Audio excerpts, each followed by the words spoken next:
everybody. My name is Shelcy. I'm Angelica. And together we're two random girls. So today we're gonna be talking about murder. Murder in the building. But basically it's just about like how unfortunately like married people, husbands are like when they want a divorce or if anything goes wrong in their life, they lose their job, like they kill their family. And I just was thinking one day and I was like, bro, like I say this all the time, like and if I'm dating somebody, I'm like, I'm not gonna lie, just as like what's that word? Just as a precaution. If you ever are secretly gay, if you ever want to cheat on me or go be with your mistress, or if you ever want to leave the country because you committed crimes, you just gotta let me know. I promise you I'm not gonna freak out. Like, I will leave this marriage broke if that means I could keep my life. Like, you really don't gotta worry about me. You don't gotta worry about me at all. So, what you're saying is because, like, sometimes men have secrets or men go downhill in life and they're like, well, but I'm taking everybody with me. Like you said you would at a zombie apocalypse. Yes. Yeah. True. So, you're saying instead of them doing that, they should just talk to their family. I'm just like, bro, give somebody... But my thing is, do you think my thing is, I don't think they do that because they're rational men, you know? Obviously, they're irrational. Obviously, they don't care because, damn, just because you're broke, you're going to take everybody out with you? Yeah. Like, what does that mean? Your children, they're actually psychopaths. But I think it's because they're usually thinking about it like from the same perspective of how I was thinking about it from the zombie apocalypse. At least for they're like, oh, they don't want their children to live in poverty, so they would rather their children be dead. Horrible way of thinking, but like, you know what I mean? They think they're doing them a service. Yeah. What I like for the people who do it like for because like, what was his name, Chris Watts, when he killed his wife and kids because he wanted to go be with that girl because he had a mistress. That's what I'm saying. I'm like, bro, if you have a mistress, if you are gay, go be who would you want to be. Like, I don't care if you think, oh, you just don't want to go through the divorce process. We don't even gotta get a divorce. Like, I'll leave you right now. I promise you I'll leave you right now with no money to my name as long as I get to keep my life. Like, you don't have to go plot about how you're gonna kill me. You don't have to plot about how you're gonna take out our children. We will leave silently, even the kids. I promise you they will never call you father again. Yeah. Like, you'll be good. Just, you do not have to take me out. But I think in a way they take them out for themselves and for them not to for them to be like they never existed, you know? You're low-key right, because the way I keep thinking about it is I keep thinking about it like they're doing it because they don't want to go through the divorce process. They don't want to have to pay child support. They don't want to have to make it a long thingy, and they don't want to be the bad guy. They don't want to seem like the bad guy who initiated the divorce or you know what I mean? So they would rather kill them in order to still preserve their, you know, their appearance. But like, also, do you think they killed for your theory, do you think they killed them and they plan on not getting caught? Yeah, they never plan on getting caught. Who kills somebody and plans on getting caught? I'm not gonna lie, them, they're stupid. Everybody got caught nowadays. Most of the time they be getting caught, and the husband is the first person they look at. That's true. It's the first person they look at. That's true, but they still somehow think they could get away with it, unless it's like a murder-suicide thing. The murder-suicide thing, I'm like, bro. When they kill themselves. Like, they kill themselves. Like, that happens a lot, too. Yeah, that does. Like, either way, that usually happens when they lose their job. Like, that's when it's usually murder-suicide. Like, when they are broke and they don't want their family to know, or like... I'm just like, I just don't understand. I'm gonna have to talk to my future husband about this because... Bro, I bring it up all the time. I never knew this was a thing. It's a very common thing. Being broke is crazy. For being broke, it's like... Honestly, if you kill your family because you're broke, you have no confidence in yourself. No, for real. No vision. You're never gonna get another job. I think maybe if it's like if they're like a high executive and they're caught in a RICO case or they're the the FCC or whatever is coming down on them or whatever, and they're gonna get, then I'm like, okay. I'm not saying like it's okay, but I'm saying like I say it's okay for them to kill themselves. Yeah, kill yourself, brother. Kill yourself. Yeah. Because maybe like you have to testify, and then you're like, shit, I'm gonna spend my life in jail, or like everything's gone. I was a billionaire once and now I'm nothing. Yeah. Do that to yourself. But for you to do it, and also they don't think about it. If you kill yourself, your family will get life insurance. So if you really care about your kids and your wife, then why not give them the life insurance, and why kill them? Basically, like, I watched The White Lotus, and there was a storyline about this guy who was basically the FCC was coming down on him for, I don't know, a fraud or something he did. And he at first was going to kill himself, but then as he was talking to his family, the wife was like, I can never be broke. Like, not like at this point in my life. I'm too old to be living a poor life or a hard life or whatever. And then his son was like, no, I'll never be broke or da-da-da. Basically, a bunch of stuff that made him see, oh my gosh, they cannot be broke. Like, they're going to suffer. I'm going to make them suffer, so I might as well just kill them. So he was going to go kill them all. I just don't understand. And at that point, the family asked for it. What the fuck you mean you can never be... But they didn't... sorry, I keep trying not to curse. No, it's fine. But they didn't know, like, that any of this was happening. They didn't know the FCC thing was happening.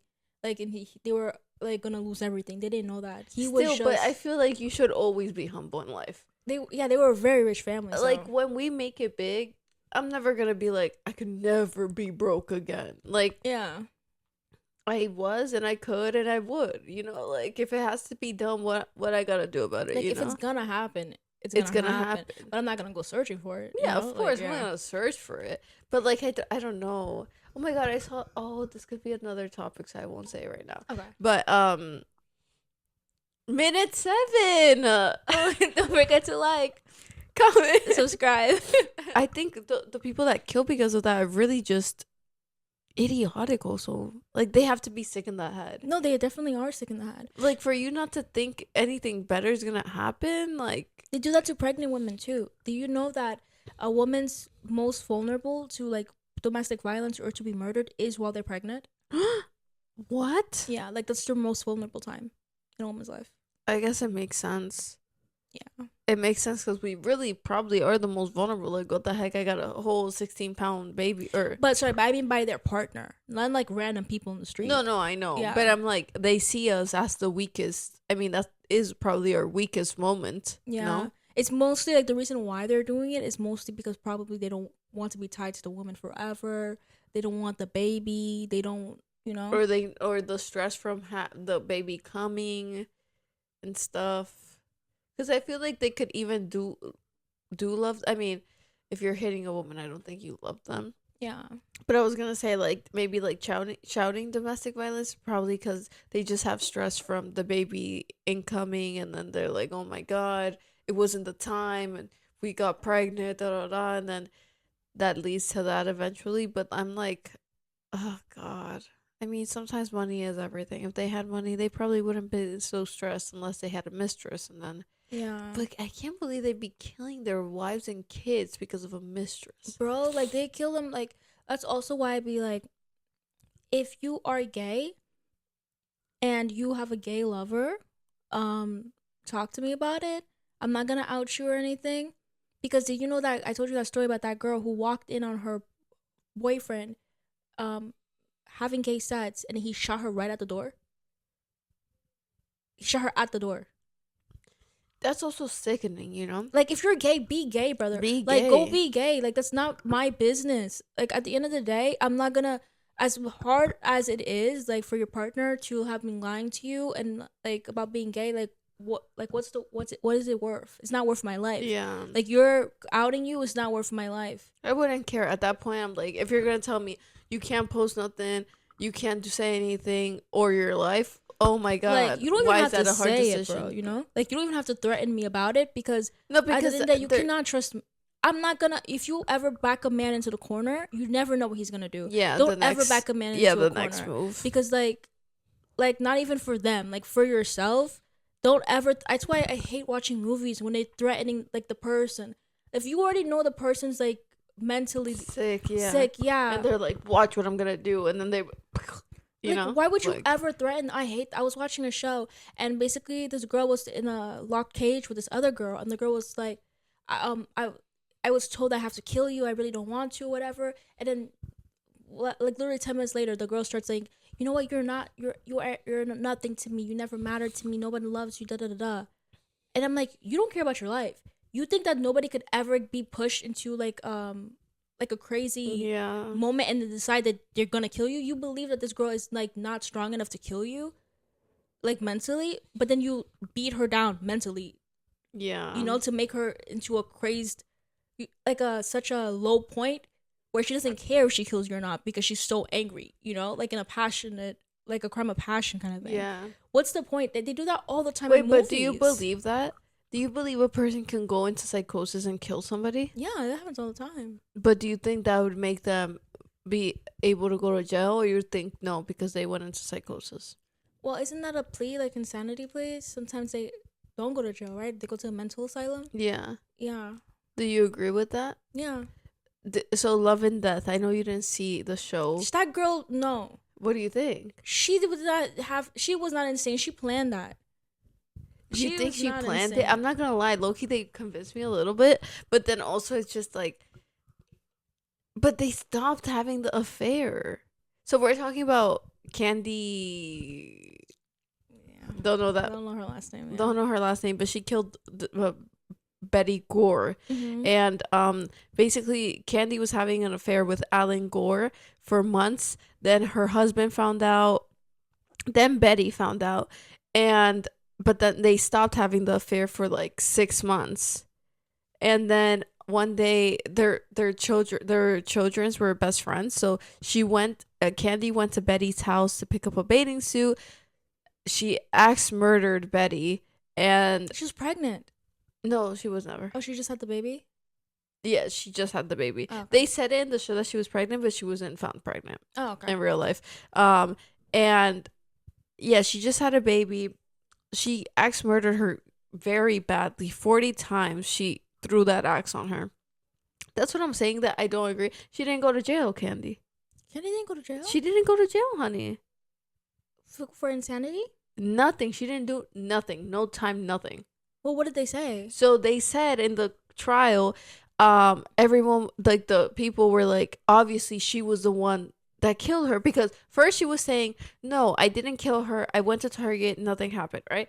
Then her lawyer took her to like this psychiatrist, and he's like hypnotized her, right? So he hypnotized her, and then there he was like, what happened? Don't be afraid, just tell me everything that happened. And so she lets out a scream that the doctor says it was a scream he's never heard before, and she was like, right, a big ass scream. And then she was like, I'm so mad, I hate her, I hate Betty Gore. And then he's like, okay, have you ever felt this rage before? She was like, yes, when I was 4. And then he was like, why, what happened? And it was because her mom, like, she was in deep pain because she got hit in the head by a guy, and she was bleeding. Her mom was like, shh, what will people think of us? And she felt that rage. But never again in her life did she feel it until the Betty Gore incident. And so in the hypnosis, she explains that Betty Gore grabbed the axe, started attacking her with it, and then she, for self-defense, like, that's when she killed her. But then they went on trial, and the doctor said that what he thinks is because Betty Gore was like shh to her, that it brought out the rage in her, and so at some point she wasn't even thinking, and she just kept hitting her, and then she just left, and she pretended like nothing happened, because in her mind she was trying to like pretend that nothing happened. But he says that she's not a bad person, and she just had a bad moment. Sorry, bad moment. Being murdered is just axe crazy. murder. And so at first I was like, you know what, maybe, like, because she was always a nice girl, always, nobody ever had problems with her, but then I was thinking 40 times, and then the defensive, or wasn't the door open? Like, didn't she do it to the door too? Like, I feel like I remember it was in the bathroom, or like it was a utility supply closet. Yeah, the small thingy, yeah, the laundry thing and stuff. Mm-hmm. So nothing, the only thing that I was like, how could the jury, my mom thinks they paid off the jury, because also it's like, why would you think she's not guilty? The main thing is that the forensic person was like, it was 40 times, and you would have to put like hardness into it because she's a tiny girl. Betty was way bigger than her, and one of them went in her to her cranial, so she had to jiggle it out to continue hitting her. So at what point, if it was self-defense, if I was doing something for self-defense, I hit her once, I'm running out of there. You think I'm gonna stay there? You know? Yeah. Like, if I'm afraid for my life, maybe 2 times, maybe a quick 1, 2. Yeah, just make sure that Just to make sure she's down. And I'm running out of there. But for me to sit there 40 times after another, I'm sick in the head. And they found her lens for her glasses in the garage. And she said she never went into the garage, which that made me think Betty probably never grabbed the axe. She probably went into the garage, grabbed the axe, and she was the one that first attacked. But still, she didn't even go to jail. Yeah. That's crazy. Crazy. That's not justice at all. No, I can't believe she didn't go to jail, right? Like, not even manslaughter? They couldn't get nothing? Not even Nothing. Abuse of a corpse? Nothing. Like, they couldn't get nothing on her. I'm like... Or did they just not want to? And then Alan Gore married someone, like, months after that. A new girl. Mm. Thank you for watching our episode about murder. I don't know what it was about. Yeah. But yeah, I just got my wisdom tooth removed. If you guys were seeing me doing this, honestly, I shouldn't be talking this much, but I'm a talkative girl. Yeah. Oh, nothing. We said it, right? Yeah, we said it all. Okay. Well, bye. Bye.